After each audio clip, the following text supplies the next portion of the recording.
Hello guys, it's another episode of Little News. Trump's Catastrophic Wednesday. Updates of what is trending in US. Iran missiles hit Jordan. For watching. War erupts again.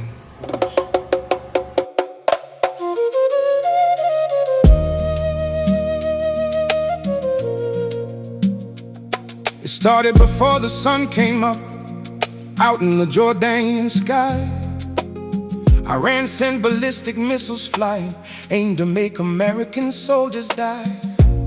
5 of them screaming toward Muwaffaq Salti, toward a CENTCOM command site too. But Jordan's air defense stood ready, and American systems came through. Every single missile was intercepted. That's confirmed, that's the truth. CENTCOM put it on the record, no exaggeration, no proof to disprove. This wasn't the first time this year that Jordan felt Iran's fire.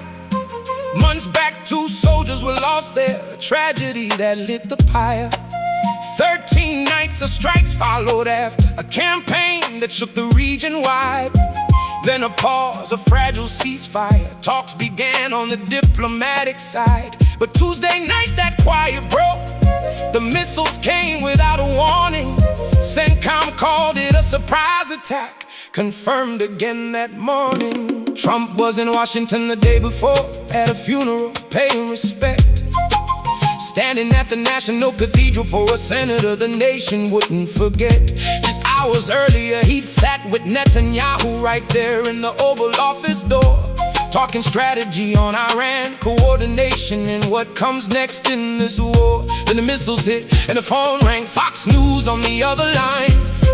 Trey Inks got the call directly, President speaking in real time. We're gonna beat the effing out of them, that's what Trump had to say. We'll be hitting them hard, they're gonna get a beating, no other way. He said he watched the video himself, personnel calling coordinates out loud. Real soldiers, real intercepts, no myth, no rumor, no imagined cloud. While Jordan handled missiles in the sky, another front was catching fire. US and Saudi forces struck back in Iraq at militias they call the wire. Targets tied to Iran-backed fighters, logistics sites and weapons stored.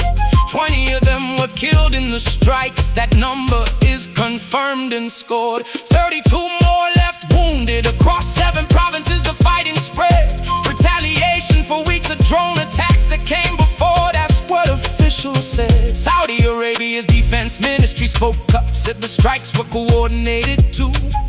Said they don't seek more escalation, but they'll answer when attacks come through. So here's Trump's Catastrophic Wednesday, laid out plain, no need to guess. A missile attack confirmed by Jordan, a Fox interview caught in the press. Markets moved as the news broke, oil prices climbed up with the fear. Investors watching every headline, watching the Middle East drama appear. This is not a story invented, every piece here has a source. Reuters, Axios, Al Jazeera, CENTCOM's on official course. Trump met Netanyahu, that's documented. The missiles hit, that's confirmed too.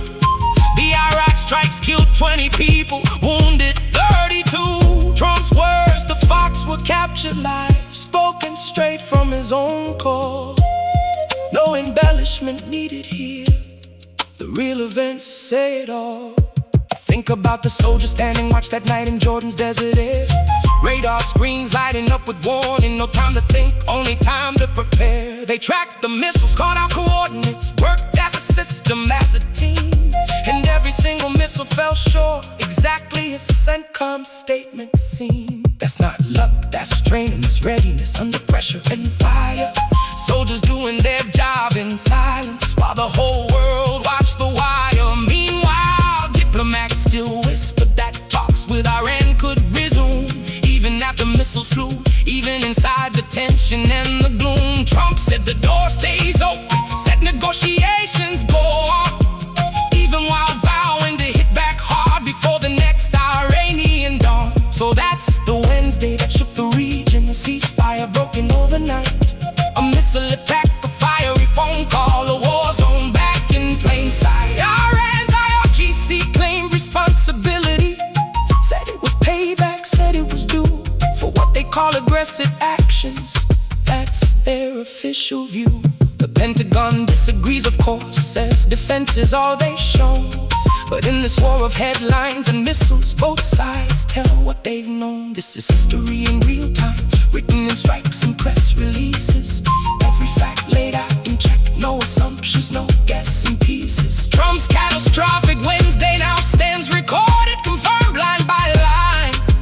Missiles over Jordan, strikes in Iraq and Meanwhile in Tehran, the message was different. Calm on the surface, firm in tone.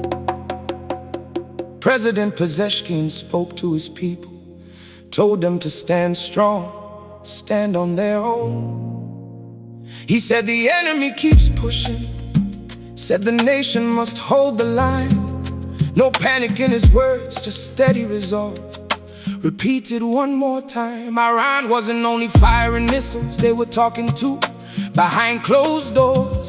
Oman had brought a peace proposal about who controls the Hormuz shores. But Iran said no to that offer, said they wanted partial control themselves of the narrow strait that ships pass through, as so much oil wealth is shelved. So even as missiles flew through Jordan's sky, diplomacy limped along, slow, uncertain, full of tension, neither side willing to admit they're wrong. Back home, Trump had just come from a funeral, somber, quiet, full of grief.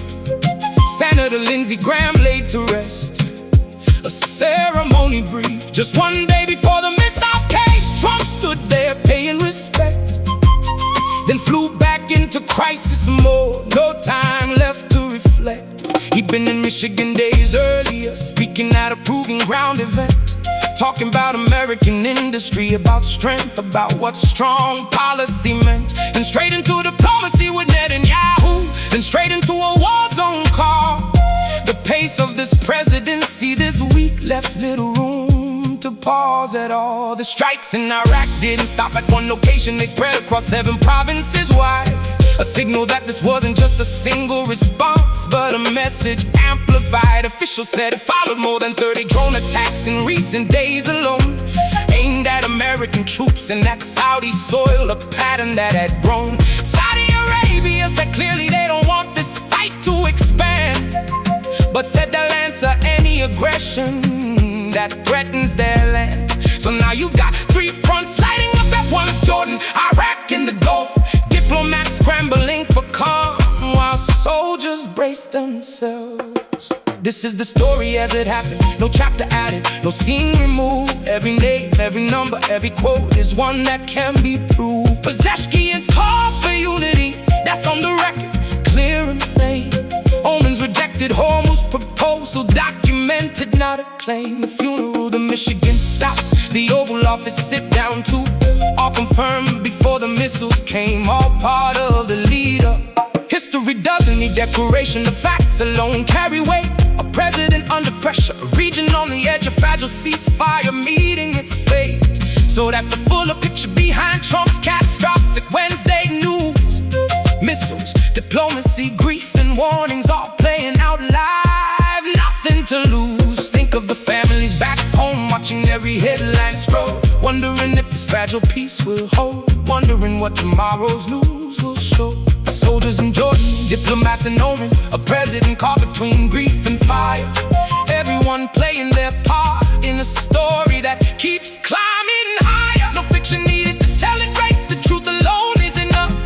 A world on edge, a ceasefire cracked, and leaders talking tough. That's the extended story behind the headline, laid out fact by fact. History written this Wednesday, and there's no taking it back.